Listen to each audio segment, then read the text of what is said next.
Assalamualaikum warahmatullahi wabarakatuh.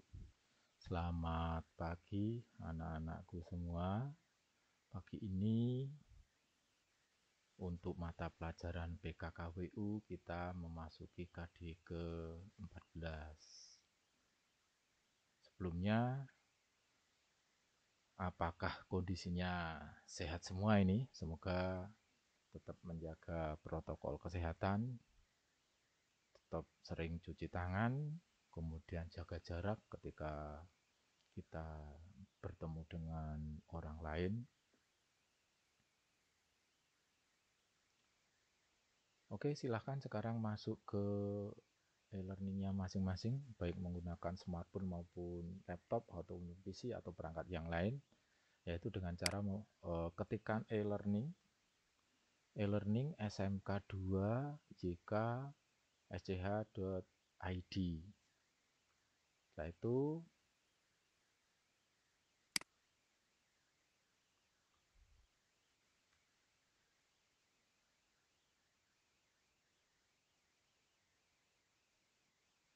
setelah itu eh, masuk ke mata pelajaran PKKWU.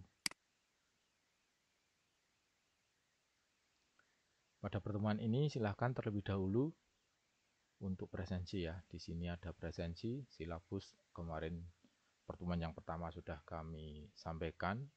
Kemudian buku yang digunakan juga sudah kita sampaikan di pertemuan yang pertama dulu. Kemudian presensi silahkan, presensi untuk hari ini dilakukan. Pada kesempatan ini yang belum presensi, ini ada Ahmad Hafiz, kemudian ada Bagus Satrio Wibowo, ada Diki Akbar Baihaqi, kemudian Aprilian Firmansah. Ya, silahkan yang belum presensi untuk presensi terlebih dahulu ya. Memasuki KD yang ke-14 ini, di sini materi sudah saya upload. Pada kesempatan hari ini nanti kita membahas tentang pengujian produk.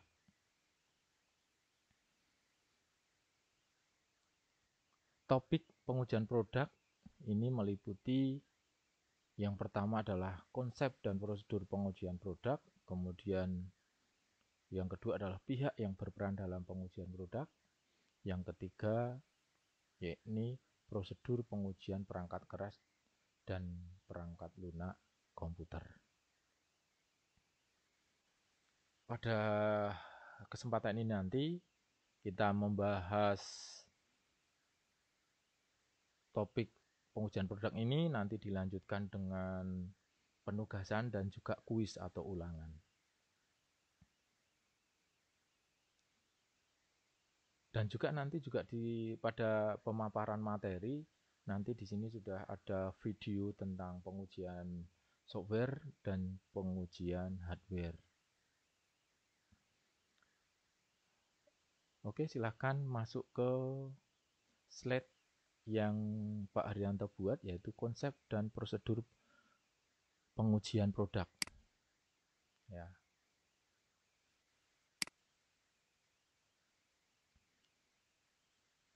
Sudah bisa dilihat untuk materinya, prosedur pengujian produk untuk mata pelajaran produk kreatif dan kewirausahaan, khususnya di program keahlian teknik komputer jaringan.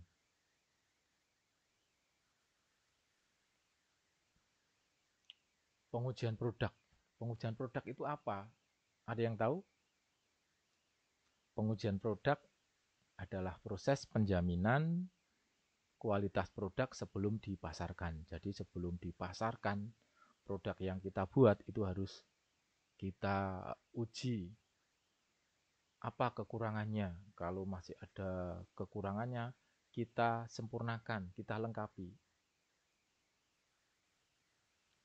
Ketika Microsoft membuat Windows, dia mengeluarkan Windows 10 versi beta, kemudian disebarkan ke usernya atau calon usernya atau orang yang tahu tentang IT, kemudian disuruh menggunakan, kemudian disuruh mencari kekurangannya. Kekurangannya apa Windows 10 versi beta ini? Dia bisa menemukan kekurangannya, dia biasanya mendapatkan eh, bayaran atau mendapatkan uang dari si pembuatnya, di sini Microsoft Windows ya. Setelah ditemukan kekurangan kelemahan itu, kemudian dari Microsoft menyempurnakan versi Windows tersebut. Bisa jadi versi beta, alpha itu versi alpha, kemudian versi beta, kemudian versi yang seperti yang kita pakai. Jadi versi yang sudah baik, walaupun kadangkala Windows masih memberikan patch atau penyempurnaan tentang sistem operasi, terutama berkaitan dengan sistem keamanan. Itu untuk jadi pengujian produk berfungsi untuk penjaminan kualitas produk sebelum dipasarkan.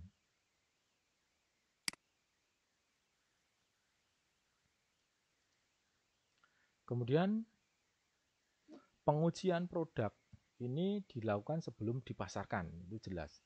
Kemudian pengujian produk dilakukan dengan pengukuran terhadap sifat dan kinerja produk tersebut sesuai standar tertentu. Jadi kalau kita membuat sistem operasi, Microsoft membuat sistem operasi itu standarnya itu apa? Dia bisa dimasukkan plugin atau program aplikasi atau utility baik itu dari Microsoft maupun dari di luar Microsoft. Nah, itu harus dilakukan sehingga produknya itu bisa bisa berlanjut dan bisa dipakai oleh konsumen sebagaimana mestinya. Kemudian juga pengujian produk dapat digunakan sebagai persyaratan dalam peluncuran produk baru. Jadi sebelum produk baru itu diluncurkan ya dia syaratnya harus diuji dulu tentang software seperti tadi yang disampaikan Pak Rianto, bisa jadi tentang makanan atau tentang hardware atau tentang apa, tentang kendaraan apalagi, ya, itu juga pasti ada prasyarat-prasyarat untuk meluncurkan produk baru tersebut.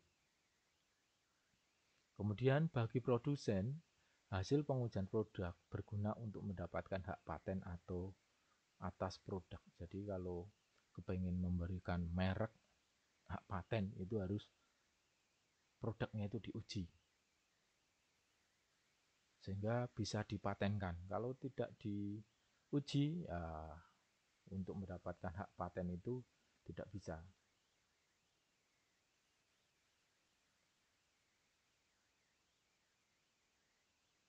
Kemudian tujuan pengujian produk yang pertama adalah memastikan persyaratan spesifikasi, regulasi, kontrak produk dapat terpenuhi.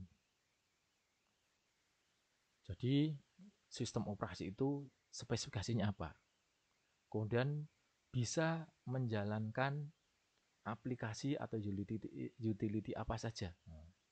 Nah, itu harus dipenuhi sehingga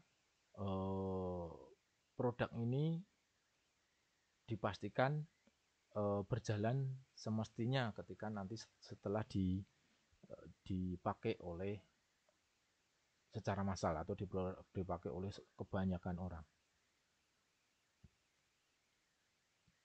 Kemudian juga tujuan yang ketiga yaitu sebagai alat demonstrasi produk.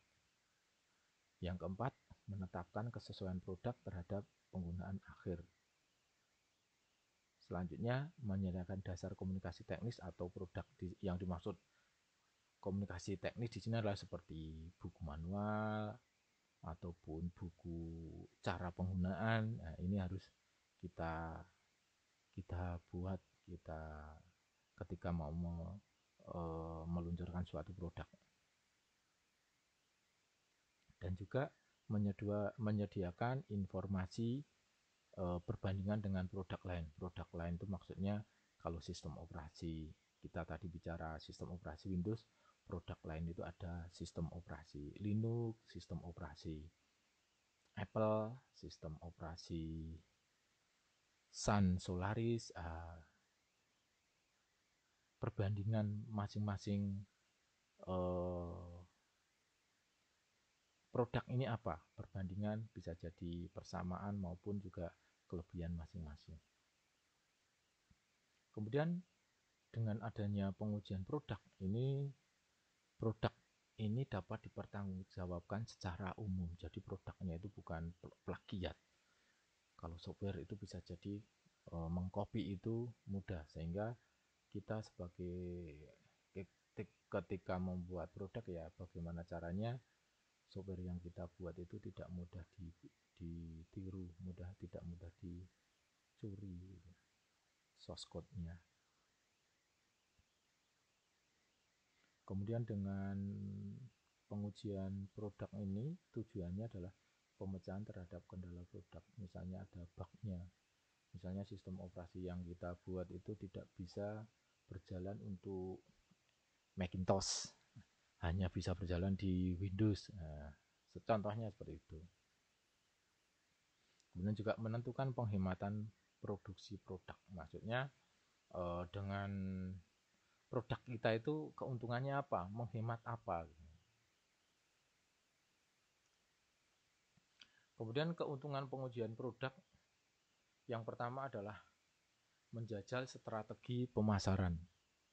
Ya, di sini bermaksud produsen dapat mengetahui sasaran konsumen penjualannya itu ke corporate atau ke kampus atau ke siswa atau ke umum. Kemudian produsen dapat mengetahui fitur yang dibutuhkan oleh masyarakat umum sehingga menghemat biaya produksi. Jadi kalau kita membuat produk untuk masyarakat umum, kita sebagai pengguna Windows desktop, kalau kita dikasih fiturnya Windows Server, ya bisa jadi biayanya mahal, tapi fiturnya lengkap. Padahal fitur-fitur yang lengkap itu kebanyakan orang tidak menggunakan, seperti di fiturnya Windows Desktop itu tidak ada tentang routing, kemudian tentang manajemen server itu tidak ada. Kenapa? Ya memang di desktop nggak pakai, masyarakat nggak pakai, itu ya adanya di teknologi server.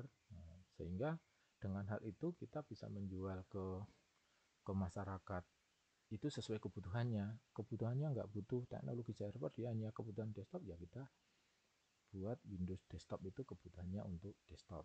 Keuntungannya apa? Harganya lebih murah.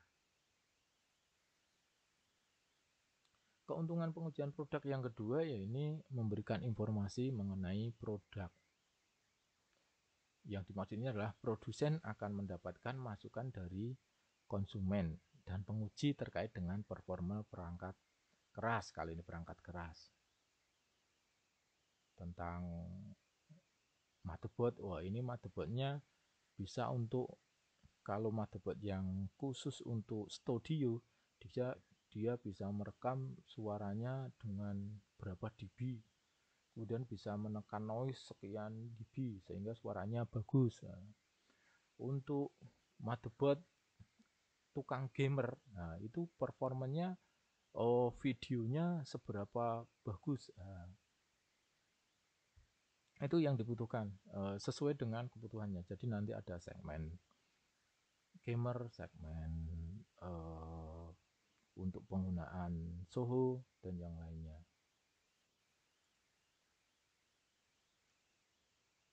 Keuntungan pengujian produk yang ketiga ya ini adalah upaya dalam mengatur strategi produk.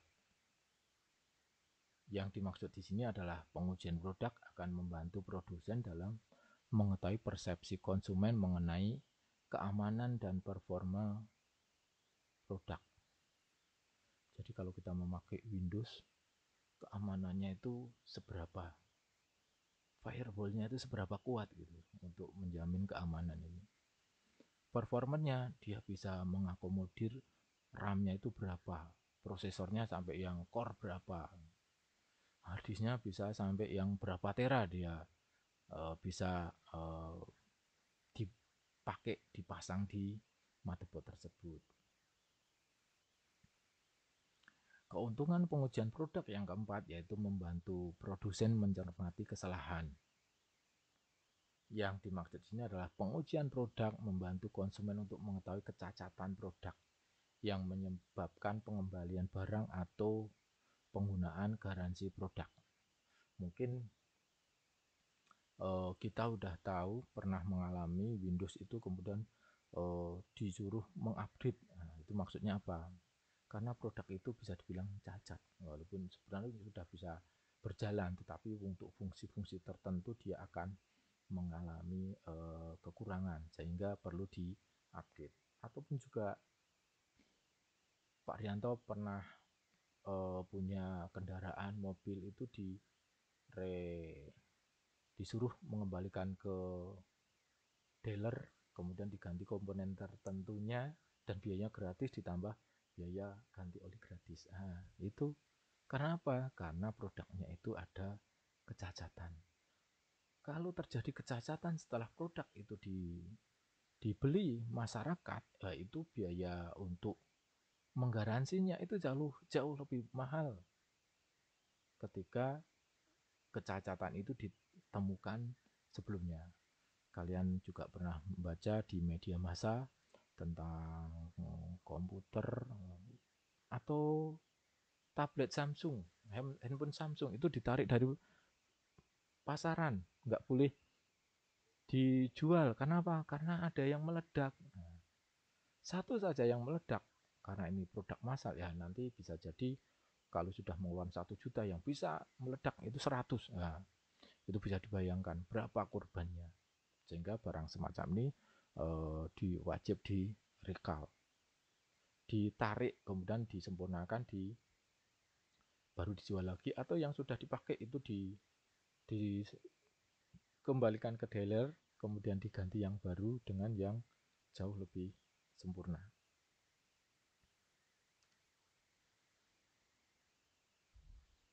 Itu untuk keuntungan pengujian produk ada 4 tadi. Nanti kita lanjutkan tentang kerugian pengujian produk. Cukup sekian, ada kurangnya maaf. Assalamualaikum warahmatullahi wabarakatuh.